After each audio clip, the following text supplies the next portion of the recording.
Intangibles are great, sure, but what's his WAR?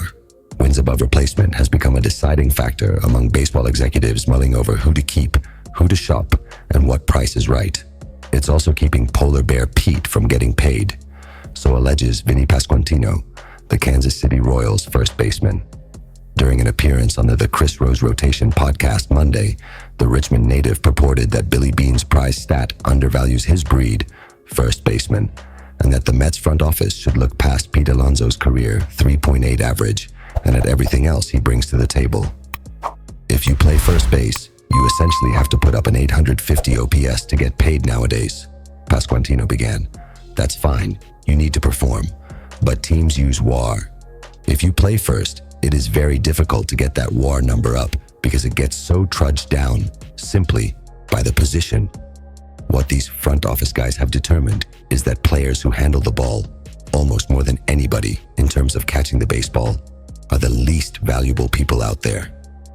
Pasquantino then turned his attention to Alonso, who, as the Post's Joel Sherman reported earlier in January, is expected to sign somewhere other than Queens after turning down the Mets' 3-year, $68 to $70 million offer. It's just tough. Pete has been the face of the Mets for the past 6 years, and that should mean something, in my opinion, Pasquantino said. I'm not in the room, but it does not seem that the Mets front office values things that he brings to the table other than the numbers. The first baseman concluded his perhaps slightly self-interested soapbox speech by looking west toward the Mets' National League rival in Los Angeles. I get that the Dodgers have the most money of any team, but they are investing in players that mean something off the field, and they are winning, he said. He's certainly right on that final mark. The Dodgers are winning in the regular season, the World Series, and even free agency.